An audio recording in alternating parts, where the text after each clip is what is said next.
Assalamualaikum warahmatullahi wabarakatuh. Jumpa kembali bersama saya Joko di Wesprogo Channel. Untuk cerita kali ini masih dengan cerita yang sama yang berjudul Tamu, yaitu bagian terakhir. Mari kita simak ceritanya. Nafasnya tersenggal. Ia memberanikan diri untuk berlari menjauhi orang-orang aneh yang tersebut. Namun matanya seakan ditutup oleh sesuatu. Ia sama sekali tak melihat rumah pamannya. Bahkan panggung tempat acara pernikahan pun hilang. Fajar panik. Ia berlari menjauh. Bukan hanya rumah pamannya saja, tapi rumah-rumah di desa ikut lenyap dari pandangan Fajar. Sejauh matanya memandang, hanya pepohonan yang ada di sana. Fajar terus melangkahkan kakinya sampai kemudian tubuhnya menabrak seseorang. Orang itu amatlah tinggi dan besar. Ia menatap Fajar sambil mengatakan sesuatu. Kata-katanya yang ada persis seperti di mimpinya. "Hentikan, hentikan!" teriak Fajar mulai menangis. Lalu semuanya menjadi gelap. Saat terbangun, Fajar sudah berada di ruangan yang sangat aneh, namun nampak tidak asing baginya. Rasanya ia pernah berada di tempat itu, tapi entah kapan ia pun tidak tahu. Apa ini semacam deja vu? Tidak, ini seperti mimpi. "Seseorang, siapa saja, tolong bangunkan aku dari mimpi buruk ini," ujar Fajar. Sementara di rumah pamannya, Iwi sibuk mencari-cari Fajar yang tak kelihatan semenjak tadi. "Bah, Kak Fajar di mana? Coba cari di kamar, mungkin dia sudah tidur." "Sudah, Bah, tidak ada." Sang paman akhirnya ikut mencari Fajar. Namun Fajar tetap tidak ditemukan. Pamannya mulai panik kala itu, apalagi setelah menyadari bahwa tamu-tamu yang banyak tadi sudah menghilang. Tak menunggu sampai acara selesai, sang paman meminta bantuan pada beberapa warga untuk mencari keponakannya tersebut. Namun setelah mencari hingga pukul 2 dini hari, orang-orang itu menyerah dan berjanji akan mencarinya besok. "Ya Allah, kemana anak ini? Kan waktu itu aku sudah menyuruhmu untuk mengantarkannya pulang, tapi kau biarkan dia tinggal di sini. Kalau sudah begini, kemana kita akan mencari? Tak ada gunanya saling menyalahkan, Bah.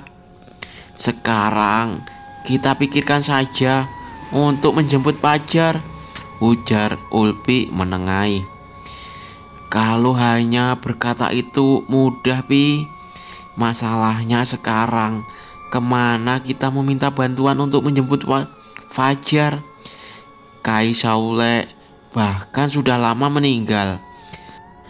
Tak ada lagi orang yang mampu membantu, apalagi sampai mempertaruhkan nyawanya." Paman tak bisa berkata apa-apa. Beberapa kali ia menghela napas panjang. Apa yang dikatakan istrinya itu memang benar adanya. Pagi harinya, warga mulai berkumpul di halaman rumah. Acara pernikahan yang seharusnya dilanjutkan di pagi hari terpaksa harus ditunda karena mereka akan mencari Fajar terlebih dahulu. Paman berjalan di depan untuk memimpin kelompok pencarian. Beliau langsung menuju ke ujung kampung, berdiri mematung, menatap akar yang berbentuk pintu tersebut. Bismillahirrahmanirrahim, ucapnya sebelum masuk. Namun tidak terjadi apa-apa. Paman masih berada di dunia manusia.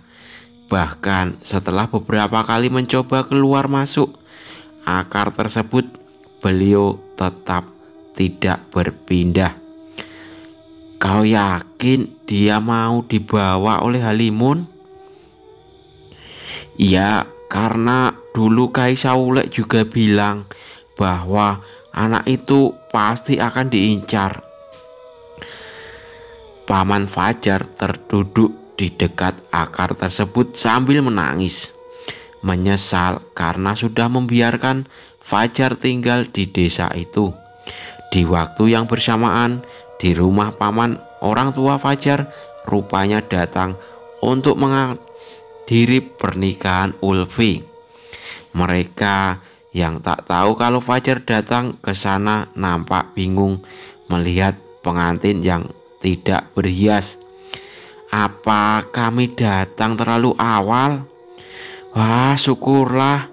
Kalau begitu berarti kami bisa melihat ijab kabulnya malam nanti, ujar ibu Fajar sumringah.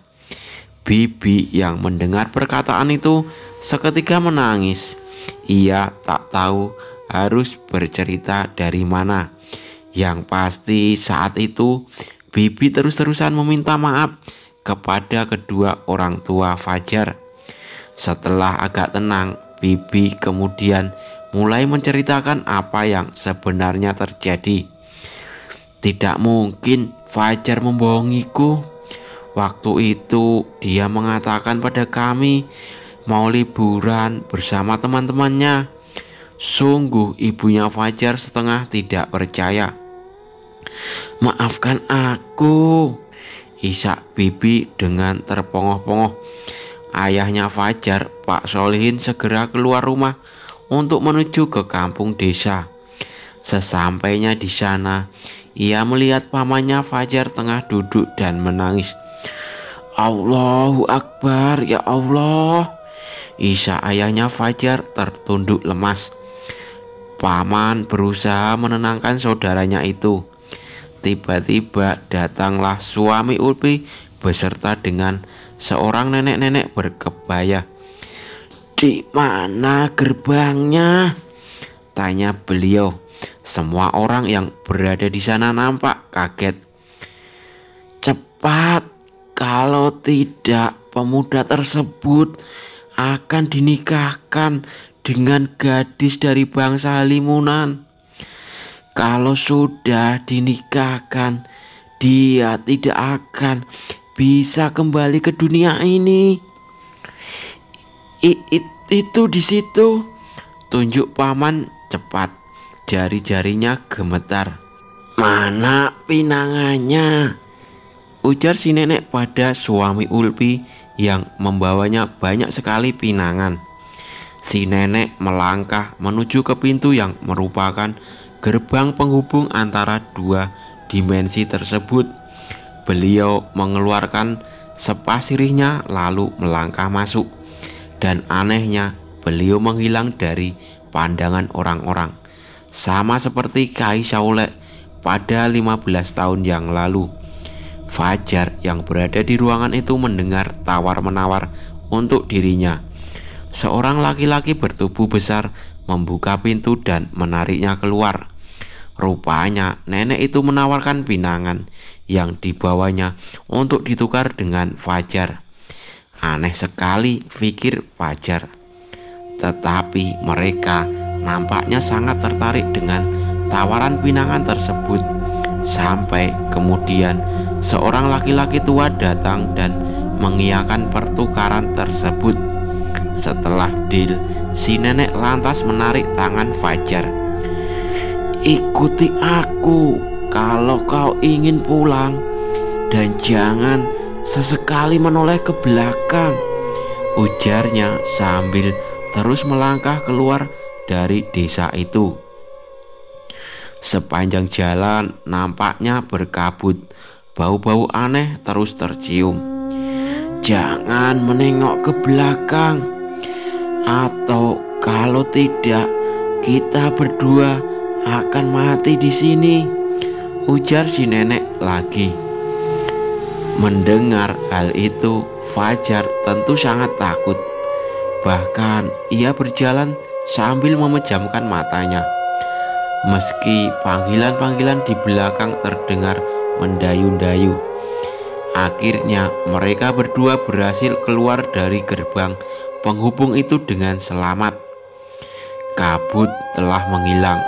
Begitu Fajar melangkah keluar dari gerbang, gerbang yang sebelumnya terlihat megah kini tampak seperti akar terikat bila dilihat dari dunia manusia.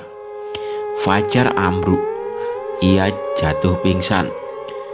Sebaiknya pemuda ini dibawa pergi, dan kalau bisa jangan kembali lagi kemari, ujar si nenek. Usut punya usut, ternyata nenek itu adalah nenek kandung dari suaminya Ulpi. Hanya saja selama ini beliau tinggal seorang diri di tengah hutan, karena beliau mempunyai seorang suami dari bangsa Halimunan. Dan terjawab sudah mengapa banyak tamu-tamu yang datang di acara ijab kabul semalam. Rupanya tamu-tamu itu adalah keluarga suami Ulpi dan dari bangsa Halimunan. Pantas saja suaminya Ulpi terlihat biasa-biasa saja di malam acara itu. Ada beberapa hal yang tidak dijelaskan oleh narasumber di sini dan juga tidak bisa memaksa. Jadi harap maklum bila ceritanya kurang sempurna. Karena di sini narasumber tidak dapat bercerita lebih dalam lagi untuk sebuah privasi. Oke, sampai di sini dulu cerita dari saya. Apabila ada kekurangan kami mohon maaf. Jangan lupa like, share, komen, dan pencet tanda lonceng untuk dapat menikmati cerita-cerita terbaru dari kami. Wassalamualaikum warahmatullahi wabarakatuh.